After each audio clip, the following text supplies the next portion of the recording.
దేవీ శరణవరాత్రుల్లో 9వ రోజు అమ్మవారు దుర్గాదేవి అలంకరణలో దుర్గాష్టమి రోజు మనకి దర్శనమిస్తున్నారు. అమ్మవారికి సమర్పించడం కోసం గాజుల మాల, అదేవిధంగా వడలతో తయారు చేసిన మాలలో అమ్మవారికి సమర్పించడం అయితే జరిగింది. ఈ రోజు ప్రత్యేకంగా గుమ్మడికాయతో దిష్టి తీయడం, అలాగే ఒక సిస్టర్ అమ్మవారి హారతి పాట పాడడం కూడా జరిగింది. వీడియో స్కిప్ చేయకుండా ఎండ్ వరకు చూసేయండి. ఓం శ్రీ దుర్గాయే నమః. ఈరోజు మనం వినబోయేది ఒక పవిత్రమైన గాథ. దుర్గామాత మహిమ, నవరాత్రి ఉత్సవ ప్రాధాన్యం మరియు దుర్గాష్టమి యొక్క ఆధ్యాత్మిక రహస్యం. ఈ కథ వినడం అంటే కేవలం వినోదం మాత్రమే కాదు, మనలోని భయం, అంధకారం, అహంకారం తొలగించుకొని శక్తి, ధైర్యం మరియు భక్తి మార్గంలో అడుగు పెట్టడమే. పూర్వం త్రేతాయుగం ఆరంభంలో భూమిలో పాపం పెరిగింది. అసురులు తపస్సు చేసి వరాలు పొంది దేవతలపై అధికారం చెలాయించారు. అందులో ముఖ్యుడు మహిషాసురుడు. అతను ఎద్దు రూపం ధరించి మహాశక్తి సంపన్నుడయ్యాడు.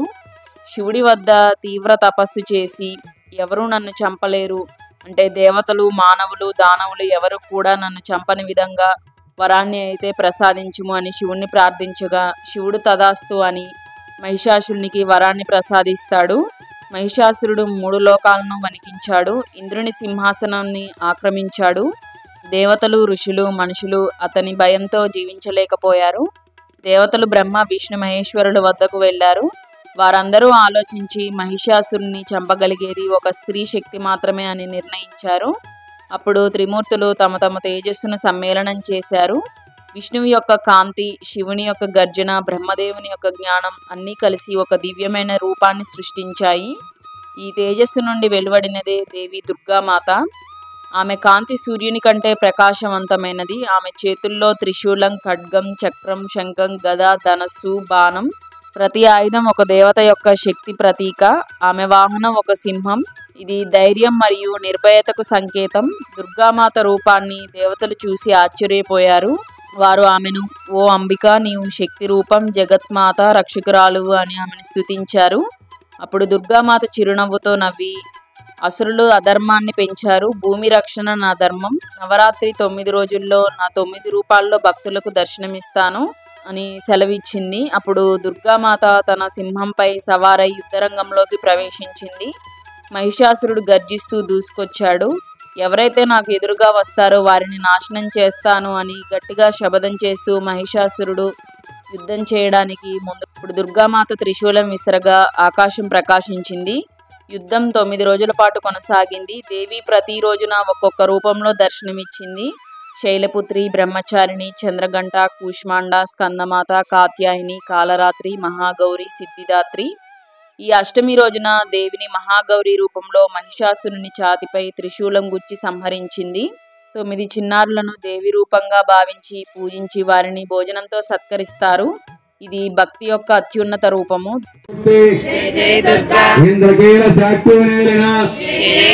మహిషాసురుని మదవరించిన విడుదల గర్వము కీర్తిగోచిన మాధవర్మ మంచిని ఇచ్చిన రాచకొండ కుల దేవతవమ్మ సోమరాక్షుని దురదంబు చేసి కందముండ కండలు చేసిన రక్తబీజ రక్తాక్షులు కొలిచిన సంబర సంహరించిన సకల కష్టములు తీర్చే తల్లి నిండుపడంతో సకల జగములు ఏమే తల్లి గాయత్రి సావిత్రి నీవే సిద్ధులను గుర్చే తల్లి.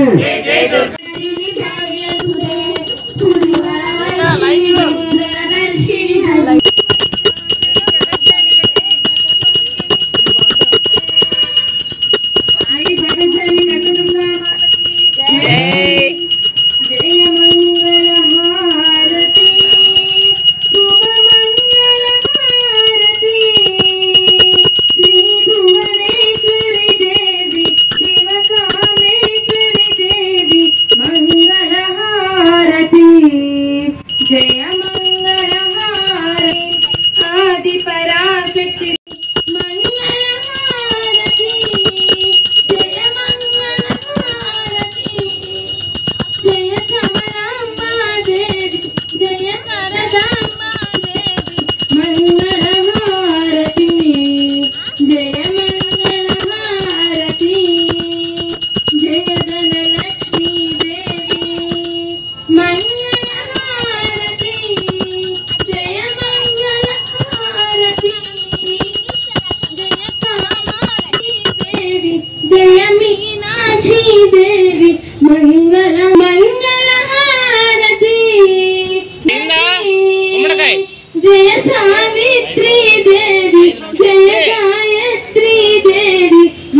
ప్రతిరోజు భక్తులు అమ్మవారికి సమర్పించిన గాజులతో గాజులమాల తయారు చేసి అమ్మవారికి అలంకరణగా సమర్పించడం అయితే జరిగింది.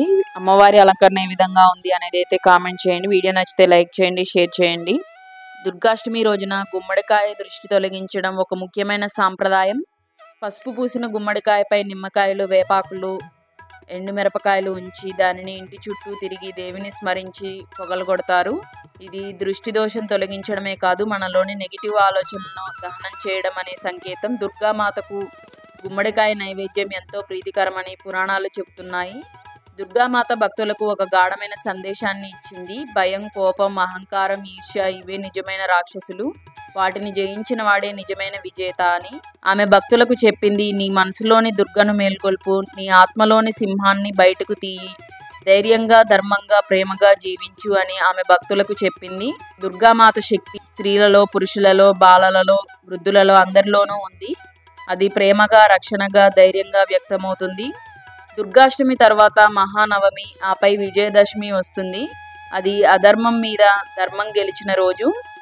భక్తులు ఈ రోజున దేవిని ధన, ధైర్య, ఆరోగ్యాల కోసం ప్రార్థిస్తారు. ఆమెను స్మరించిన వారికి దుర్గామాత మనందరికీ శక్తిని, శాంతిని, సమృద్ధిని ప్రసాదించుగాక. నెక్స్ట్ వీడియోలో అమ్మవారి అలంకరణ ఏ విధంగా ఉండబోతుంది, పూజా విధానం, దాంతో పాటుగా తెలంగాణలో అయితే ఈ 9 రోజులు బతుకమ్మ ఉత్సవాలు జరుగుతాయి. ఇక్కడ మా దగ్గరలో అయితే మాత్రం రేపు బతుకమ్మ ఉత్సవాలు అయితే జరగనున్నాయి. ఆ వీడియో కూడా అప్లోడ్ చేయడం జరుగుతుంది. ఎవరైనా కొత్తగా ఛానల్ని చూస్తున్నట్లయితే ఛానల్ని సబ్స్క్రైబ్ చేసుకోండి.